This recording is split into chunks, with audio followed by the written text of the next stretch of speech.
Siya na POV. Pagkarating sa building ni Romanos, ay bago pa man ako bumaba, ay tumunog ang cellphone ko. Nakita ko ang cellphone number ni Lola Alma, ang nagpakita sa screen. Agad ko itong sinagot. Naghihintay lang sa labas ng sasakyan si Kuya Edgar, at may katawagan. Marahil pinaalam sa piloto na narito na kami. Lola, napatawag ka. Saan ka na, apo? Napapikit ako ng mata. Sorry la, sorry talaga, na kahit kayo ay hindi ko man lang nagawang sabihin ang mga bagay, na makakasama sa kalusugan nyo, kaya mas mabuti ng ganito, yung tipong ako na lang ang nakakaalam, kaysa madamay ko palalo ang Lola Alma ko. Siya na lang ang meron ako, kaya kailangan kong mag-ingat sa mga sinasabi ko. Lola, sorry po, pero parang hindi ko po kayang magpakasal sa kanya. Magalit ka man sa akin ay ayos lang po. Hindi mo man maibigay sa akin ang mana, ayos lang po Lola, basta ayoko na lang po ituloy ang kasal. Naiiyak ko na sabi sa kanya. Natahimik si Lola sa kabilang linya.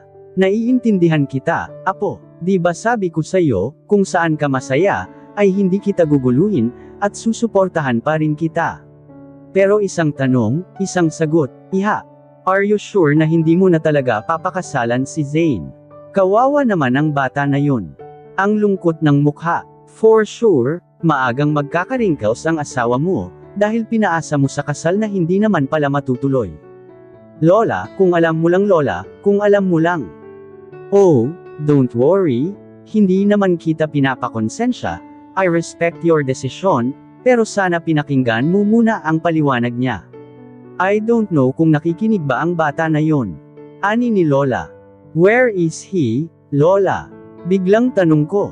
Panay tawag niya sa akin kanina, pero hindi ko sinasagot ang tawag ni Zane.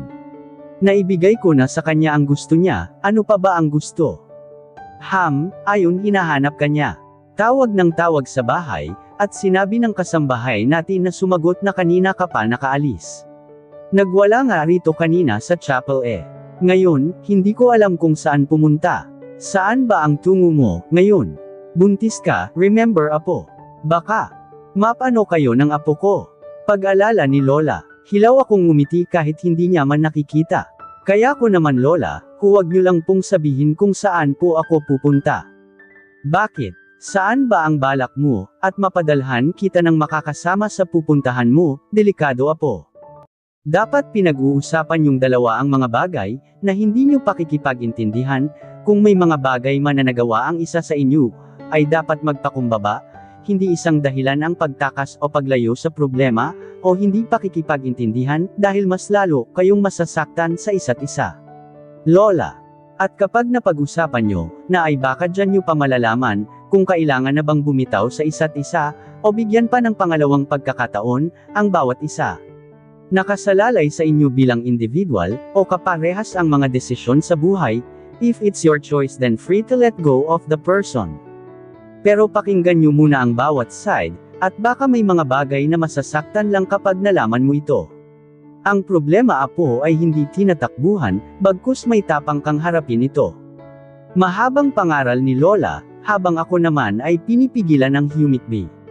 Sa ngayon, hindi po ako matapang Lola, sa ngayon nasasaktan pa rin ako, kaya hayaan niyo muna akong maging mahina sa ngayon, at kapag naging matapang na ako, ay gagawin ko po ang sinabi niyo Lola. Sabi ko hanggang hindi ko na mapigilan ang hikbi ko. Then, give your chance a break. Kapag handa ka na, subukan mo ulit. Tumanggo ako sa sinabi ni Lola. Kahit hindi niya naman ako nakikita. Salamat Lola and Limam, sorry, kung sinabi ko na sana sayo kanina, hindi ka na sana nag-abala pa na pumunta riyan sa chapel. Saad ko. It's okay, sumasakay lang naman ako sa drama mo. Naramdaman na kita kanina, pero hinayaan ko na lang muna, dahil hindi ko hawak ang puso at isipan mo, nasa iyo ang lahat na desisyon, at ako, bilang lola niyo, ay gumagabay lang sa bawat desisyon niyo sa buhay, anya. Thank you Lola for always there for me and loving me unconditionally. Kung wala kayo, hindi ko na alam kung sino ang tatakbuhan ko, dahil minsan, mali-mali na ang mga desisyon ko sa buhay. Kailangan na kailangan ko talaga kayo Lola, and I'm sorry na alam ko naman na wala akong ibang matatakbuhan kundi kayo, pero hindi ko kayo nagawang lapitan. Natatakot kasi ako sa kalusugan nyo, kaya kahit masakit na sa loob ko, ay mas mabuti ng ganito.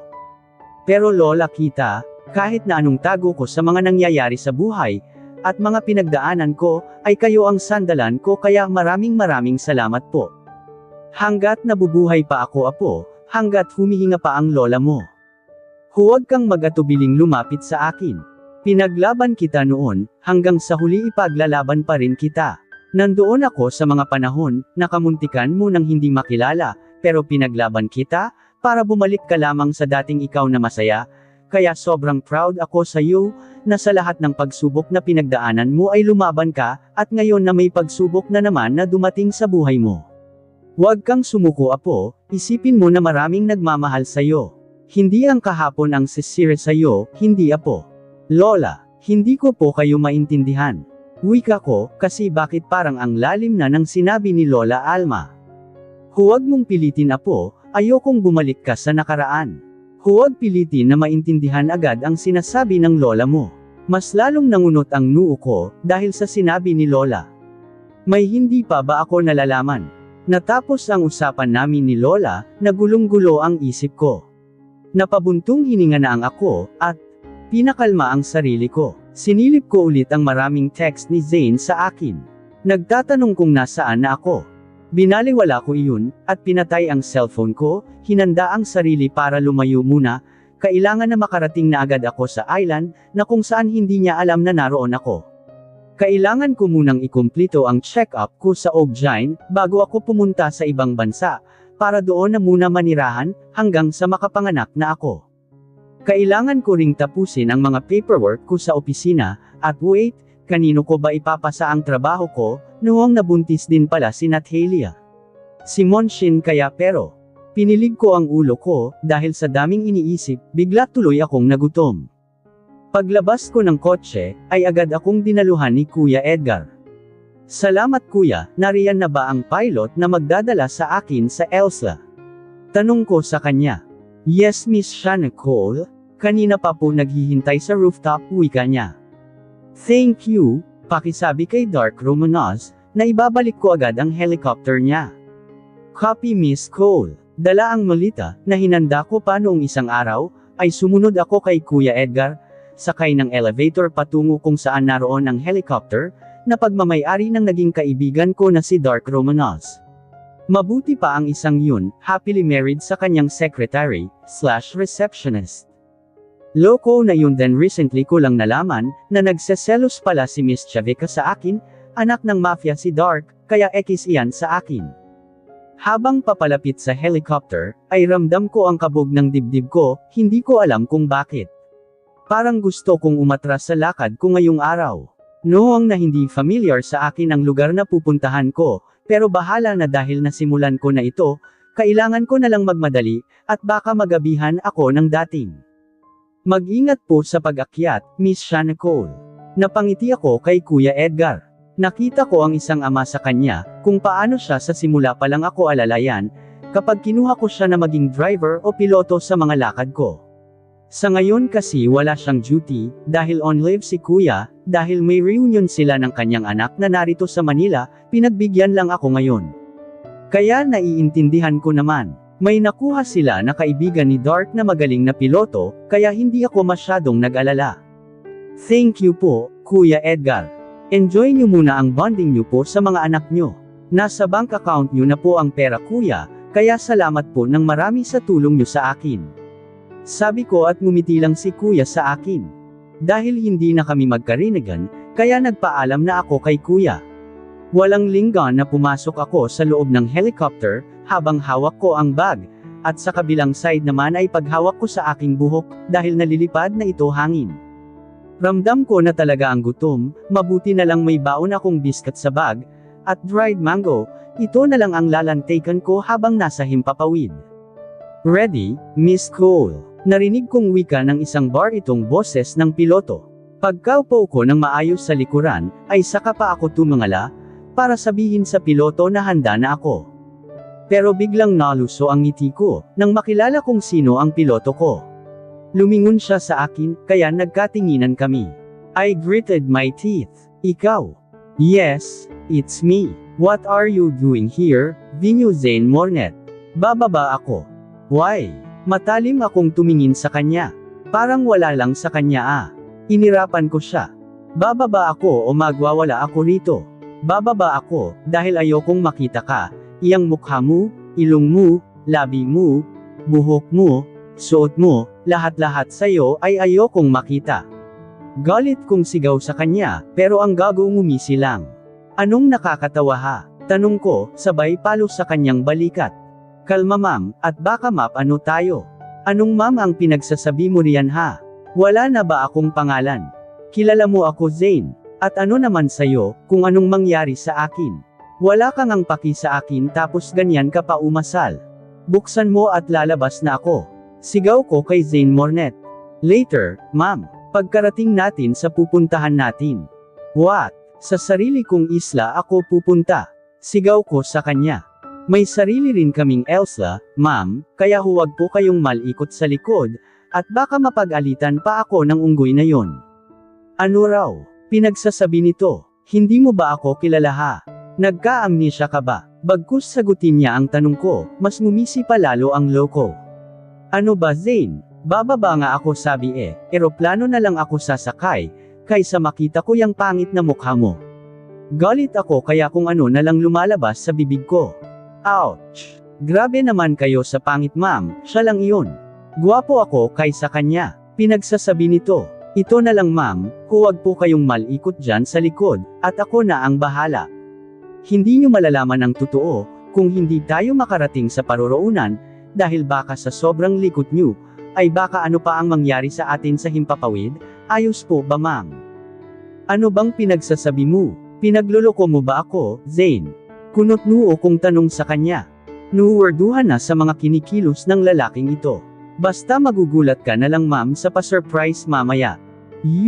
Tumaas ang kilay niya. Hindi pwede ma'am, meron na ako kaano. Aniya sabay bumisnis. Hinampas ko siya sa balikat. Naka-drugs ka ba Zane? Not my type. Ibang drugs ang gusto ko ma'am. Ops, huwag na po kayong manghampas dahil lilipad na tayo, ready. Kumapit ka madam. Wala na akong magawa, kundi ang magpaubaya sa lalaking ito. Hindi ko alam na ganito na pala ang tumatakbo sa utak niya, na hindi ko pagsipot sa civil wedding namin.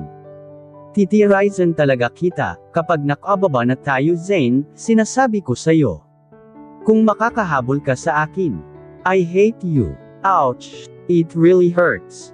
Aniya sabay hawak sa dibdib niya. Baliw na talaga itong kasama ko, baliw na, talaga. Kinaikit ko na lang ang mga mata ko, dahil na-stress ako sa isang mornet na ito. Hindi ko alam kung ano ang pinaplano niya. Basta pagkatapos naming mag-usap mamaya ay aalis din ako. Ipapaliwanag ko lang naman ang dahilan, kung bakit hindi ako sumipot sa kasal. Then magpapahatid ulit ako pabalik ng Maynila. Ayaw ko sa kanya. Nagawa niya pa akong lokohin, tapos ngayon, ito pa ang ginawa niya. Alam kaya ito ni Kuya Edgar? Magkasabwat ba sila? Si Lola lang naman ang nakakaalam na aalis ako Did Lola? Hinilat ko ang sentido ko, dahil bigla na lang itong sumakit dahil sa inisip. Hindi ko man lang magawang makita ang magandang view, dahil sa ginawa ni Zane sa akin. Dahil sa nangyari na pagtakas ko, ay mas lalo na naman akong nasasaktan ngayon. Hindi ko alam kung bakit hinahabol niya pa rin ako, hindi ko alam. Anong gusto niya sa akin? Anong gusto niyang mangyari? Sasaktan niya ba ako? Pinalaya ko na siya, bakit ganito pa ang naging kinalabasan sa paglaya ko sa kanya? Bakit? Anong klaseng karma ba itong pinasukan ko? Maghihiganti ba siya? Dito na tayo ma'am. Narinig kong sabi ng dululo na ito. Umismid ako habang nakapikit. May ibang agenda ka pa rin ba sa akin, Mornet? Tanong ko saka ko pa idinilat ang aking mata. Alam kong nasaktan kita, pero pinalaya na kita, kaya bakit ganito ang ginagawa mo sa akin? Binalik mo ang pagkidnap ko sa'yo. I'm sorry, would not be enough para mapatawad mo ako. Hindi ko na kayo gagambole ng ate ko, just give me my freedom, Mr. Mornet. Iyan lang ang gusto ko, kalayaan. Pagmamakaawa ko sa kanya, habang nakatingin sa kanyang maamong mukha. I'm sorry ma'am pero hindi ko po matatanggap ang sinasabi mo. Sa kanya mo na lang po yan sasabihin, huwag po sa akin, dahil hindi ko po yan alam. What? Kanina ka pa ha? Ano ba ang pinagsasabi mo? Biglang bumukas ang pinto, at biglang namilog ang mata ko na makita ang isang lalaki, nakapareho sa mukha ni Zane. Hindi ako siya, miss. Bumaba na muna kayo sa chopper, alalayan kita.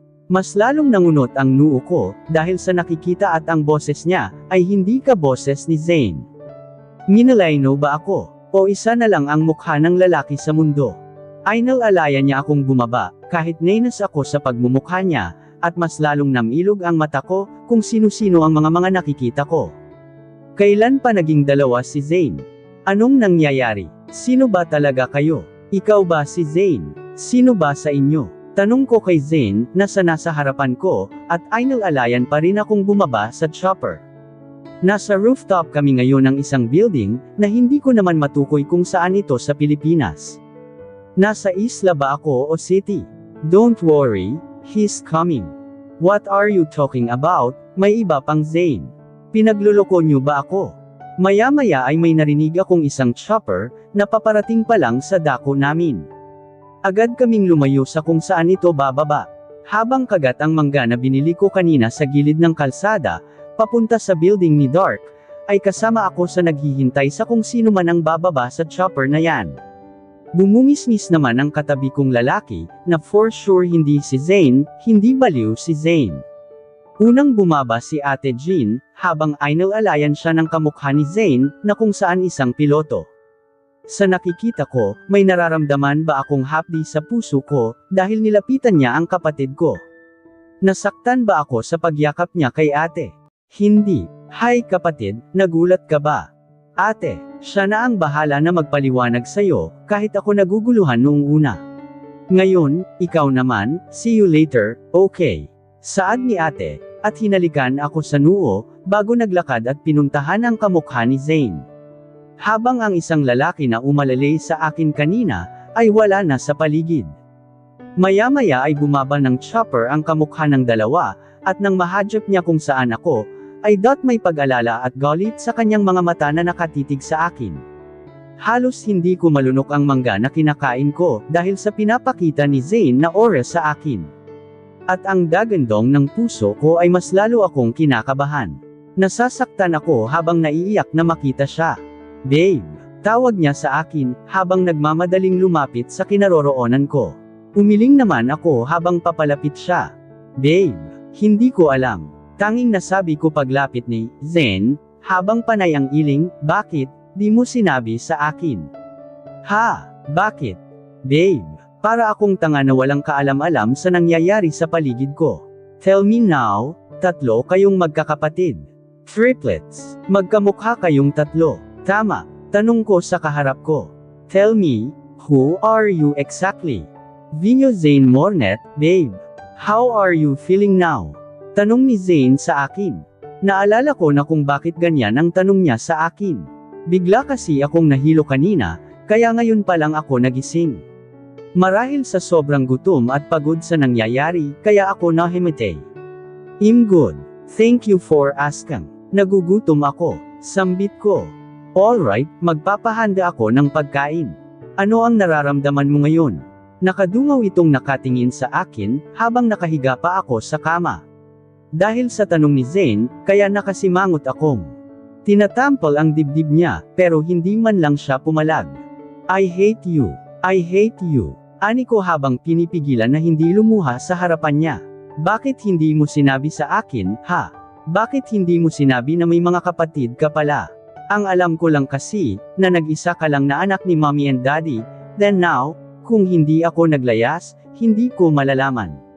Hindi mo sasabihin sa akin. Sambit ko, habang hindi ko na kayang pigilan pa magsilabasan ang mga luha ko. Gamit ang kanyang daliri ay dahan-dahan niyang inupunasan ang pisngi ko, habang may lungkot sa kanyang mga mata. Hindi ko alam kung paano ko sasabihin, magulo ang mundo namin babe. Ang hirap sabihin lalo na sa iyo. What? Anong magulo, ang ayos kaya ng buhay na meron ka? Gaano ba iyon kahirap sabihin sa akin, Zane? Gaano? Ang nasa isip ko, ay nag-isa lang na tao ang nakakasalamuha ko sa araw-araw, na makikita kita pero iyon pala, ibang tao na kayo. Ibang-iba. Nagmukha akong tanga Zane. Sa simula pa lang, nagiging tanga na ako. Mas lalo mo pang ginawang tanga. Sabay ng mga luha ko, ay nagbagsakan naman ang mga luha niya. Hindi ko alam kung para saan o bakit. I'm sorry, may mga bagay na kailangan kong gawin, para lahat tayo ay makalimutan natin ang nakaraan. Hindi ko sinabi ang tungkol sa pamilya ko, dahil ayokong madamay din ang pamilya nyo. May naalala ka na ba? Ayokong layuan mo ako. Ayoko babe, ito muna ang masasabi ko sa'yo, dahil hindi ko pa kayang sabihin sa iyo ang lahat, natatakot ako, kunot noo ko siyang pinagmasdan. May mga bagay ba akong hindi nalaman Zane? May mga bagay ba sa nakaraan ko, kung bakit ka nagkaganyan? And then tell me now, sa tingin ko kaya ko naman na malaman kung ano man iyan. May karapatan ako, sa tingin ko kaya ko ng panindigan, kung sakali may malalaman ako na maganda man o hindi, maganda tungkol sa iyo o sa akin. Saad ko pero umiling lang si Zane. Kung sasabihin ko sa iyo, malamang, mas lalo kang lalayo sa akin. Hindi mo ako papakasalan, at mas lalong panindirian mo ako lalo, dahil nagpakasal ka pa sa akin, dahil pinakasalan mo pa ako. Mas lalo lang akong umiling, hindi ko talaga maintindihan kung ano ang pinagsasabi ni Zane. Tumikim ako, mahal kita. Sobrang mahal. Do you think I can do that? Lumayo lang ako para palayain ka, dahil sa akala ko may relasyon kayo ng ate ko. So, bakit hindi kita papakasalan, noong nawala naman pala kayong relasyon ng ate ko? Iyon lang naman ang dahilan, kung bakit ako umurong sa kasal natin, at kung bakit civil ang pinili ko kaysa sa simbahan. Bakit ako mandidiri sa'yo, ha? Sabihin mo na kasi, para hindi na ako malito, nang hindi ako manghula, dahil hindi naman ko manghuhula. Nagka-amnesia ba ako? Tulad sa kaibigan ko na si Riker, may amnesia rin ba ako? Hindi pa ito ang tamang panahon babe. Hindi pa ito ang tama. At kung dumating man ang panahon, na maalala mo ako sa buhay mo noon, ay sana matanggap mo pa rin ako. Sana ako pa rin ang pipilin mo. Pinagsisihan ko na ang mga ginawa ko. Pagpatawad mo na lang ang kailangan ko, para makalaya na rin ako sa kahapon, makalaya tayong dalawa. Hindi ka nagka-amnesia, pilit mo lang kinalimutan ang nangyari. Aniya, Zane, may sasabihin pa sana ako, pero may kumatok na sa kwarto namin. Bumuntong hininga siya. Bago tumayo si Zane, para pagbuksan ang kumakatok. Habang pinagmamasdan ko ang likuran ni Zane, ay nakikita ko ang lungkot sa bawat yapak ng mga paa niya. At dito na po nagtatapos, ang kabanata ng ating kwento, at sanay muli niyo po akong samahan, sa mga susunod pang kabanata. Maraming salamat po, ingat po tayong lahat.